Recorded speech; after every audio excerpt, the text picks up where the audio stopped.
Welcome. This is season 12, episode 3, part A, I Will Survive. Reminder, this episode and Groomzilla episode 2 are not available on Max or Paramount or most of those places because, I assume, because last episode and this episode they play I Will Survive, and I'm guessing they didn't have the streaming rights or they didn't want to pay for them or something. But jam-packed episode, lots of interesting stuff. It was amazing how much Cody helped with all the party and everything. We didn't even see him anywhere. Oh, wait. So, it starts off with Maddie sitting everyone down for her birthday, her 21st birthday. Her and Caleb would come back to town, and they announce... Well, it was really weird, because Caleb's like, I want to give Maddie a gift. And Robin's like, does she know about it? Is it a secret? And I'm like, why is she being so weird? Which does make me wonder if she already knew and was trying to hide it by acting really shocked. I don't know. But they announced that she is pregnant. They're going to be moving back to Vegas after McKelty's wedding because they're going to live with Janelle. And that way they can, I'm guessing they transfer to UNLV with the idea being that they can finish school because they'll have family support, is my guess. Sounds miserable to me, but... I don't know because I went through... I mean, it's not like the whole family's going to up and move as soon as they get there. Well, I say that as though I am not currently also going to school while doing a million other things. So maybe it's actually not that miserable, but all I'm thinking is... I don't know. School was hard. I struggled in school. Anyway, so... So Cody gets them these two, looks like really expensive watches, and he says the entire New Testament is on the back. Yeah, I doubt they're expensive. Okay, they're maybe probably not. like a 3 a.m. like, look at this crap we have to unload. Oh, that could be it too. There are these watches, and he said on the back, in microscopic engraving, is the entire New Testament. And I'm just like, what? I don't know about that. But then he explains that they are evangelical Christians, and that he fully supports it, and it's all this, and all I can think of is, where was this energy when Aurora wanted to go to a different church? And he had to, Robin had to get his permission, and he was like, I don't want them joining that faith. Now, admittedly, Maddie is married, but she is younger than Aurora is. Aurora is like 22, 23, and she was 21. But Aurora is of the favored mother. Yeah, so or, Janelle was always... They used to always be like, whatever you choose, as long as your we feel like God's important to you, it's fine. But now, in season 19, it was this big deal. I also think they were trying to make a storyline. Because Cody and Robin certainly weren't going to share anything important. So they were like, Aurora, be interesting. And then she... I mean, I don't really know her. I don't know her as a kid. We didn't really learn much about her. We don't really see much about her. So I'm less than interested. Anyway...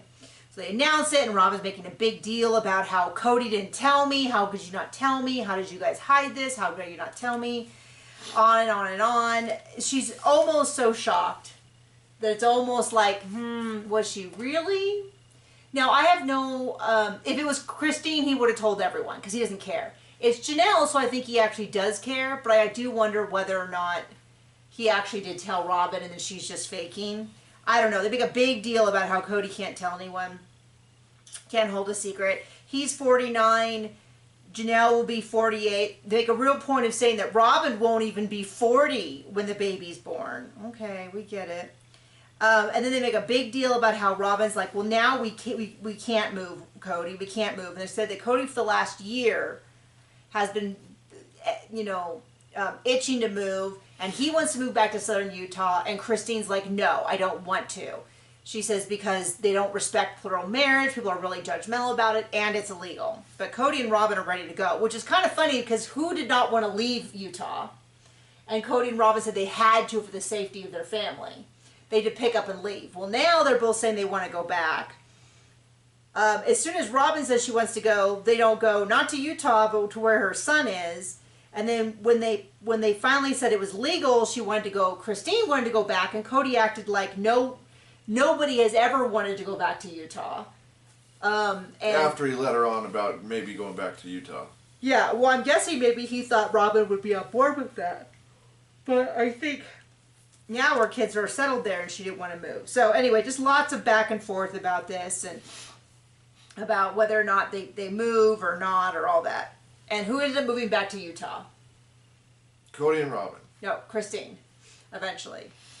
So, as a monogamous. And then Robin gives us a long speech about staying out of other wives' problems. But she recently has now outed that she that knew. Bea had her nose in everything. Yeah, in the last season, she's outed that she knew about everybody's problems and she criticized them for it. And it's like, oh, interesting, Captain. I stay out of everybody else's issues. Okay. So then we're back to the lip sync. Oh, boring. It is boring. Janelle wants a little bit of extra practice time. The way that it's being taught to her is incredibly confusing. Because I feel like if they played the music and Christine did the dance, that would be helpful. So let's not do that. Let's do it a totally different way. Yeah. And then Christine pulls the bio card mom, and they all talk about what it means to be a bio mom. Oh, by the way, when Maddie announced that she was pregnant, Mary was not there. She was out of business for her online clothing business, which is LuLaRoe, which is an MLM. And she had already planned this trip out before Maddie had said that she was coming home, and that obviously she wished she could have been there, but they FaceTimed her. That's significant because, we're in just a second. So Christine's talking about being a bio mom, pulling the bio mom card, and that she's going to be up front, and she's going to be sort of the center of this dance.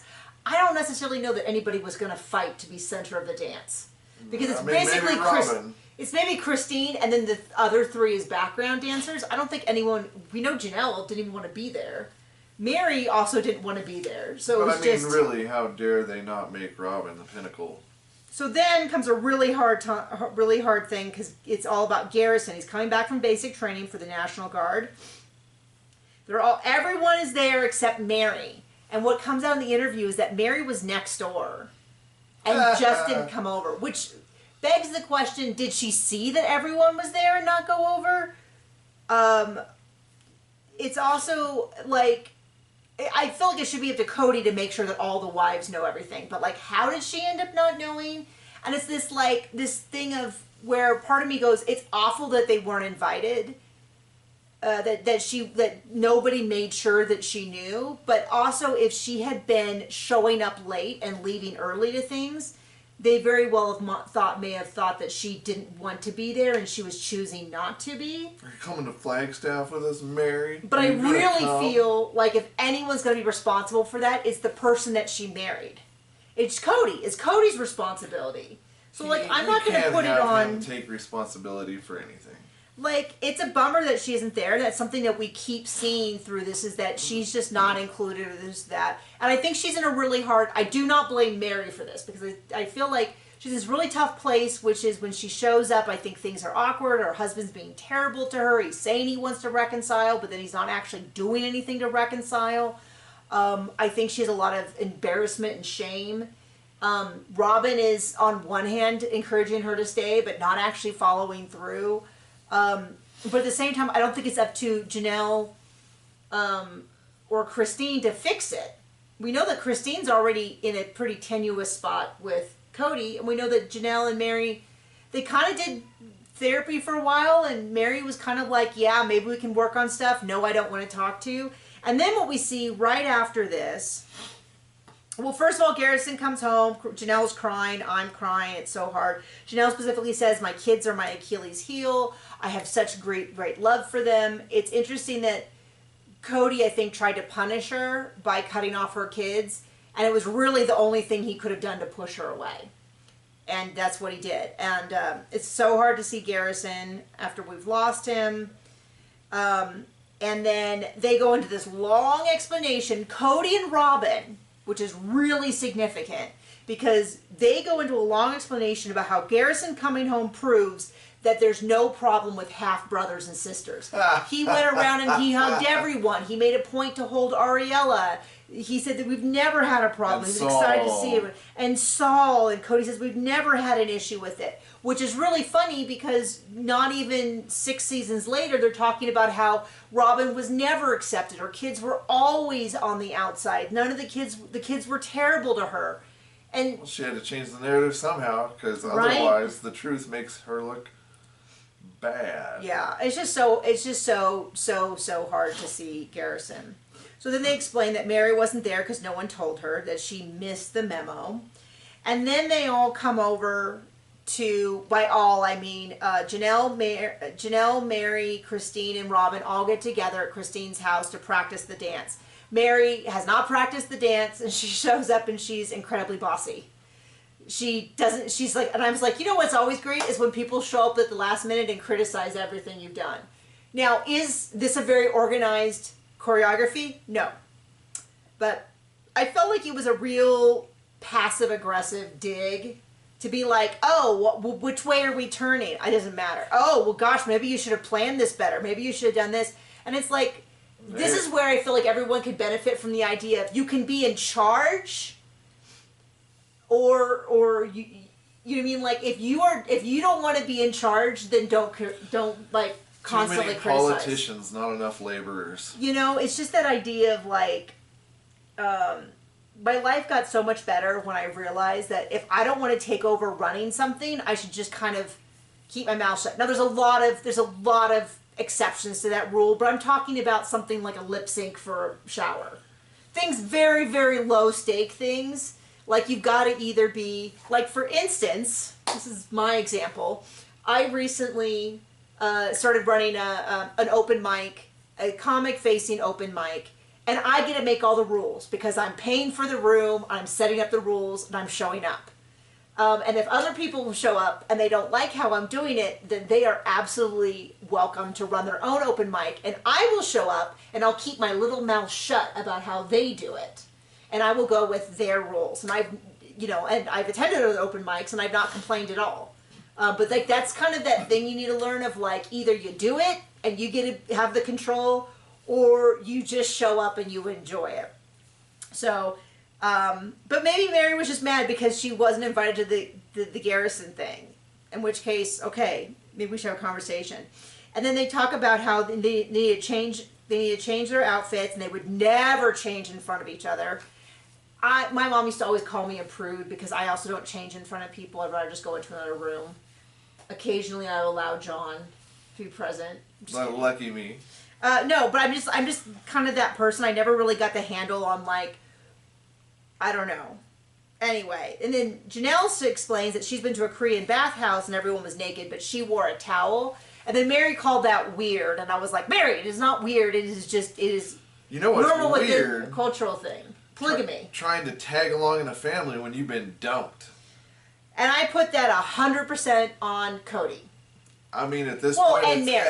At this point in real time, it's 100% on Mary. But I mean, it's she not... is just still defending his punk butt, and she is just pathetic. And it's not, more so, it's not Christine and Janelle's issue. The reason I'm not adding Robin to that list is long and complicated, but because of the fact that we saw clearly in later seasons that Robin was manipulating Cody to keep Mary on the hook. Where Cody was like, I would have let her loose. I would have cut her loose a long time ago, but you wouldn't let me.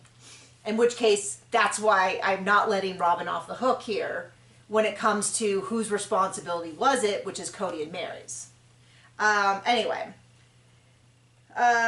So it's the day of the bridal shower. Aspen is very stressed out, which I have so much sympathy for. I could not imagine living in that household, especially as one of the older kids who had to kind of run the households. And it drives me crazy because everyone kind of poo-poos her anxiety. And I'm like, no, that girl had to survive in that household. Very stressed. They're making some sort of chocolate and they said it's awful. I don't know. People who are familiar with, she called it elote? Sure.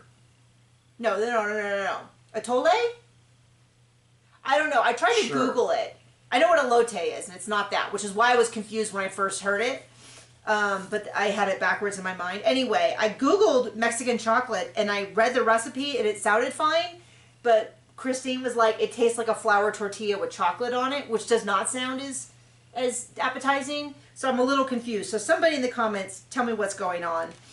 And Christine's running around being goofy, which I did not find amusing. As someone who has anxiety, the last thing I would want when I'm already stressed out is someone being super wacky and crazy. Was not a fan of that. And then we get a whole story about how Aspen and McKelty were so at odds when they were younger, but around high school they started becoming best friends. And she wants to do a good job for McKelty. And then Christine did get in a really good dig where she said, Tony has nothing to do with this, but I'm sure when he shows up, he'll just sit here and compare everything to how a Mexican bridal shower would be and how subpar ours is. And I was like, oh. And then, Janelle's like, I have to do this lip sync because I reacted so badly when Tony and McKelty got engaged. And I don't blame her. They did it in the worst way possible. Yeah, they really did be like, how could we do this so that everybody feels the most confused? So there you go. So that's the first half of the episode. Thank you for joining us. We will see you later. Bye.